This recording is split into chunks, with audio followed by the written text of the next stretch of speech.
Hello everyone, আজকের সেশনে যারা ক্লাস 10 এ পড়ছো তোমাদের জন্য একটা ইম্পর্টেন্ট ভিডিও নিয়ে চলে এসেছি। দেখো, আওয়ার রানে ও গাইড গল্পটি নিয়ে অলরেডি একটা ভিডিও চ্যানেলে আপলোডেড রয়েছে। আজকের এই ভিডিও ডেসক্রিপশনে সেই ভিডিওটির লিংক দেওয়া আছে, অবশ্যই তোমরা দেখে নিবে। যদি দেখে নাও তাহলে তোমরা কি হবে, তাহলে তোমাদের ওই সিকোয়েন্স অনুযায়ী গল্পগুলো কি রয়েছে, কাহিনী কি রয়েছে, তোমাদের বুঝতে আর কোনো প্রবলেম হবে না। ওকে, ক্রোনোলজিক্যালি তোমরা বুঝে নেবে। আজকের ভিডিওতে শুধু ইউনিট 2 নিয়ে আলোচনা করবো। ইউনিট ওয়ানে আমরা কি পড়েছিলাম একটু জাস্ট তোমাদের রিমাইন্ড করে দিই, তাহলে তোমাদের বুঝতে প্রবলেম হবে না। ওকে, দেখো, আমরা কি জানি, আমরা এগুলো পেলাম একটা আইল্যান্ড।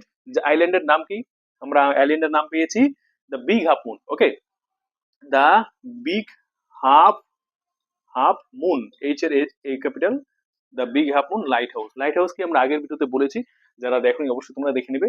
আর হচ্ছে আমরা এখানে দেবো, এটা হচ্ছে মেইনল্যান্ড, তাই তো। এবার হচ্ছে ক্লডলিট এবং ফিলিপালিট দুজন ক্যারেক্টার ছিল, তাই তো। এবার ওরা কি করে শীতের সময় মেইনল্যান্ডে চলে যায়, আবার বসন্তের শুরু হওয়ার সময় তারা এই আইল্যান্ডে ফিরে আসে, তাই তো। এবার মেইনল্যান্ডে কিছু ছেলে মেয়ে, কিছু বাচ্চা কাচ্চাদের সাথে তাদের পরিচয় হয়, এবং সেখানে বাচ্চা কাচ্চাদের সাথে পরিচয় হওয়ার পরে তারা জানে যে সম্পর্কের গুরুত্ব কতটা। তখন তারা কি করে, এর এদের বাবাকে জিজ্ঞেস করে যে তাদের কেন অন্যজনের সাথে কোনো সম্পর্ক নেই। এতটুকু আমরা এই ইউনিট ওয়ানে পড়েছিলাম। আজকে ইউনিট টু তে পড়বো কি কি কাহিনী আছে। মানে এরা যখন বুঝলো যে সম্পর্কের গুরুত্ব কতটা, তারপরে তাদের মনে আর কি কি প্রশ্ন জাগলো, তারা ঘুড়ি নিয়ে কি কি করেছিল, কি কি হয়েছিল, সবকিছু আমরা ইউনিট টু তে জেনে নেবো। অবশ্যই তোমরা ভিডিওটি শেষ অব্দি দেখতে থাকো। ইট ইজ অলওয়েজ লাভলি, এটা সবসময় সুন্দর, on the big half moon, মানে সেই বিগ হাফ মুনে, ইন সামার মানে গরমকালে, তাই তো। তার মানে তারা গরমকালটা সেই বিগ হাফ মুনে এনজয় করতো, শীতকালটা তারা কোথায় এনজয় করতো, মেইনল্যান্ডে। ওয়েন ইট ইজ ফাইন, যখন এটা সুন্দর, মানে এই বিগ হাফ মুনটা যখন শীত গরমকালে সুন্দর হতো বা সুন্দর থাকতো, তখন কি হতো, the harbour is blue and calm, তখন সে বন্দর, হারবার মানে বন্দরটি হতো নীল এবং মানে ঠান্ডা। কাম মানে হচ্ছে ঠান্ডা বা শান্ত। উইথ লিটিল উইন্ড অ্যান্ড রিপেলস, সেখানে লিটিল উইন্ড দেখা যেত, হালকা বাতাস, অ্যান্ড রিপেলস অর্থাৎ সামান্য ঢেউ দেখা যেত। এভরি সামার, প্রত্যেক গরমকালে, উই হ্যাড সাম হবি, আমাদের কিছু হবি থাকতো, আমাদের কিছু শখ থাকতো। যেহেতু প্রত্যেক গরমকালে তারা এনজয় করতো, তাই তারা শখ করে অনেক কিছু করতো। কি কি করতো দেখো, দ্য লাস্ট সামার, গত গরমকালে বা গত গ্রীষ্মে, বিফোর ডিক অ্যান্ড মিমি কেম, মানে ডিক এবং মিমি আসার আগে। তাহলে এখনো অব্দি আমরা ডিক এবং মিমির পরিচয় পাইনি, তাই তো। আমরা আগের ভিডিওতে পেয়েছিলাম যে ডিক আর মিমির জাস্ট নাম পেয়েছি, কিন্তু তখনও সেখানে আমরা ডিক আর মিমির পরিচয় পাইনি। We were crazy about kites, মানে আমরা ঘুড়ি নিয়ে পাগল হয়ে গিয়েছিলাম, তাই তো। মানে ডিক আর মিমি আসার আগে, কোথায় আসার আগে, এই আইল্যান্ডে আসার আগে ওরা ঘুড়ি নিয়ে পাগল হয়ে গেছিল, অনেক বেশি এক্সাইটেড হয়ে গিয়েছিল। এ বয় অন দ্য মেনল্যান্ড, অর্থাৎ মূল ভূখণ্ডের একটি ছেলে, এই যে মূল ভূখণ্ডের একটি ছেলে, তাই তো, শোড ক্লডকে দেখিয়েছিল হাউ টু মেক দেম, কিভাবে তাদের তৈরি করতে হয়। মানে এইখানকার একটা ছেলে ক্লডকে দেখিয়ে দিয়েছিল, সে প্রসেসটি দেখিয়ে দিয়েছিল যে ঘুড়ি কিভাবে বানাতে হয়, তাই তো। তারপরে ডিক আর মিমি আসার আগে তারা কি করেছিল, অনেক ঘুড়ি বানিয়েছিল, ঘুড়ি বানাতে বানাতে ওরা ওরা অনেক বেশি এক্সাইটেড হয়ে পড়েছিল। ব্যাক অন দ্য আইল্যান্ড, অর্থাৎ দ্বীপে ফিরে, তারা তো দ্বীপে ফিরলো। দ্বীপে ফেরার পরে কি করলো, we made plenty of kites, আমরা প্রচুর ঘুড়ি বানিয়েছিলাম। প্লেন্টি মানে প্রচুর, কাইটস মানে ঘুড়ি। তাহলে আমরা প্রচুর ঘুড়ি বানিয়েছিলাম। কে কে বানিয়েছিল, ক্লড আর ফিলিপা, মনে রাখবে কে কে, ক্লড অ্যান্ড ফিলিপা। এবার ঘুড়ি বানানোর পরে তারা কি কি করেছিল, Claude would go around to the other side of the island, মানে ক্লড আইল্যান্ডের অন্য সাইড, অন্য পাশে, অর্থাৎ দ্বীপের অন্য পাশে যেত। And we would play shipwrecked mariners, এবং আমরা খেলতাম শিপরেক্ট মেরিনার্স, অর্থাৎ জাহাজডুবির নাবিক। মানে তারা নাবিক হতো, জাহাজডুবির নাবিক তারা হতো, খেলা করতো। সিগন্যালিং মানে সিগন্যাল দিয়ে, সংকেত দিয়ে, টু ইচ আদার, একে অপরকে, উইথ কাইটস মানে ঘুড়ি দিয়ে, তাই তো। তারা যেহেতু প্রচুর ঘুড়ি বানিয়েছিল, এবার তারা ঘুড়ি দিয়ে সিগন্যাল দিত যে হ্যাঁ আমি এখানে আছি, ও বলতো যে হ্যাঁ আমি এখানে আছি। জাস্ট দুজনে, ক্লডলিড এবং ফিলিপালিড, দুজনে সিগন্যাল দিত, জাস্ট শিপরেক্ট মেরিনার্স খেলা খেলতো। তাহলে এতটুকু বোঝা গেল। পরের প্যারাগ্রাফে দেখবো কি আছে। তাহলে তারা সিগন্যাল দিচ্ছিল, খেলা করছিল। উই হ্যাড এ কাইট, আমাদের একটি ঘুড়ি ছিল, দ্যাট ওয়াজ বিগ, যেটা ছিল বড়, অ্যান্ড কোভার্ড এবং ঢাকা ছিল কি দিয়ে, উইথ লাভলি রেড পেপার, মানে সুন্দর লাল কাগজ দিয়ে ঢাকা ছিল। তাহলে ধরো এটা একটা ঘুড়ি, তাই তো। ঘুড়ি কিভাবে আঁকায়, ধরো এটা একটা ঘুড়ি ধরে নাও। ঘুড়িটা একটা লাল আহ রেড পেপার দিয়ে কি করা ছিল, কোভার ছিল, ঢাকা ছিল, এবং সেটা কিন্তু বড় ছিল, ঘুড়িটা অনেক বড়, মনে রাখবে।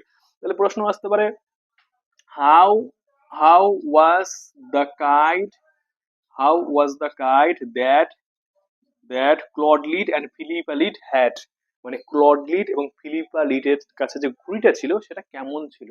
ইট was big and covered with lovely red paper, এটা ছিল বড় এবং মানে সুন্দর লাল কাগজ দিয়ে কভার ছিল, ঢাকা ছিল, এরকম প্রশ্ন হতে পারে।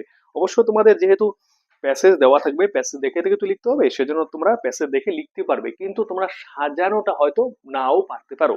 সেজন্য তোমাদের সাজিয়ে কিভাবে লিখতে হবে, সেন্টেন্স কিভাবে কনস্ট্রাক্ট করতে হবে, সেই প্রসেসটা সবার প্রথমে জানতে হবে। We pasted gold tinsel stars all over it, মানে এটার উপরে আমরা সোনালী রঙের টিনসেল স্টার্স অর্থাৎ সাজানোর যে তারা থাকে সেই তারাগুলো সাজিয়েছিলাম বা পেস্ট করেছিলাম, মানে লাগিয়ে দিয়েছিলাম আঠা দিয়ে। কিসের উপরে? এই ঘুড়িটার উপরে। এখানে ধরো একটা স্টার লাগিয়ে দিল, স্টার, এখানে একটা স্টার, এখানে একটা স্টার, ঠিক আছে? এইভাবে তারা ঘুড়িটাকে, সেই মানে লাল ঘুড়িটাকে সাজিয়ে দিয়েছিল। And had written our names full on it, এবং তার উপরে আমাদের নাম লিখেছিলাম ফুল অন ইট, মানে পুরো নাম। কি লিখেছিল? Claude Lead and Philippa, big half moon lighthouse, big half moon lighthouse. তাহলে তিনটে জিনিস বা তিনটে কথা লিখেছিল, একটা হচ্ছে ক্লড লিড, একটা হচ্ছে ফিলিপা লিড, একটা হচ্ছে big half moon lighthouse. ঠিক আছে? তাহলে এখান থেকে তোমাদের প্রশ্ন হতে পারে, one day there was a grand wind, একদিন একটা ভালো বাতাস ছিল, ফর কাইট ফ্লাইং, মানে ঘুড়ি ওড়ানোর জন্য। এবার তারা দেখলো যে ভালো বাতাস আছে ঘুড়ি ওড়ানোর মতো, তখন তাদের মনে একটা চিন্তা হলো যে না, এবার আমরা ঘুড়ি ওড়াবো, যেহেতু আমাদের কাছে অনেক ঘুড়ি আছে। আই এম নট শিওর, আমি নিশ্চিত নই, হাউ ইট হ্যাপেন্ড, এটা কিভাবে ঘটলো, মানে হঠাৎ করে এত সুন্দর একটা বাতাস চলে এলো, কিভাবে হলো, আমি এই ব্যাপারে শিওর নই।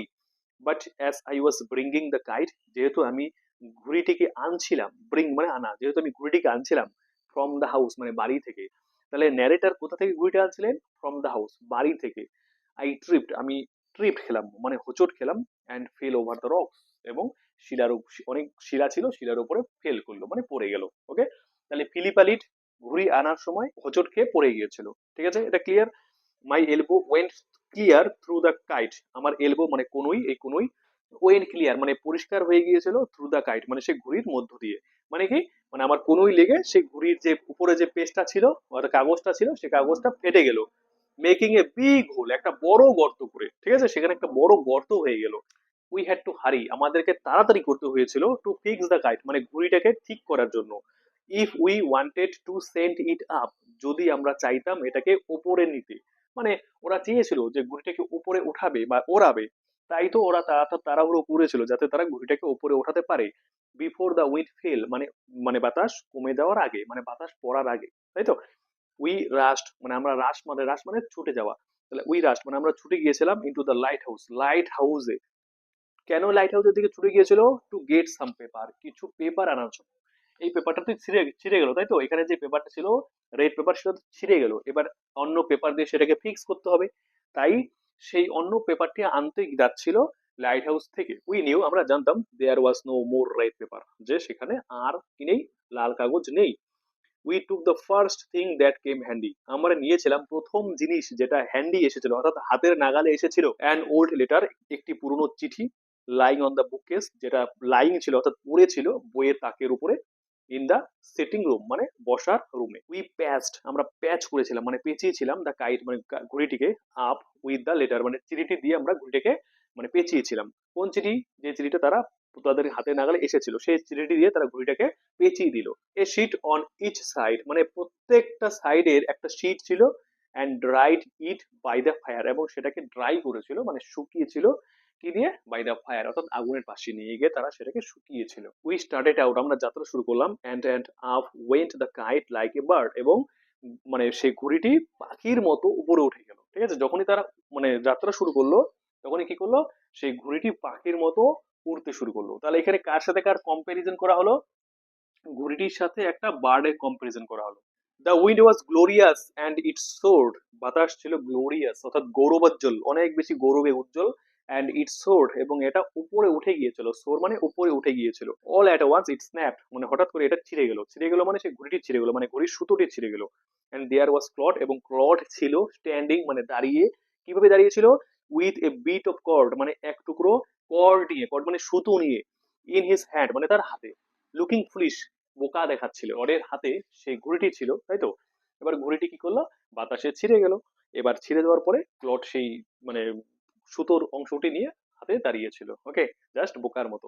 Hour guide had sailed away, মানে আমাদের ঘুড়ি উড়ে গিয়েছে। ওভার টু দ্য মেইনল্যান্ড, অর্থাৎ মূল ভূখণ্ডের উপরে।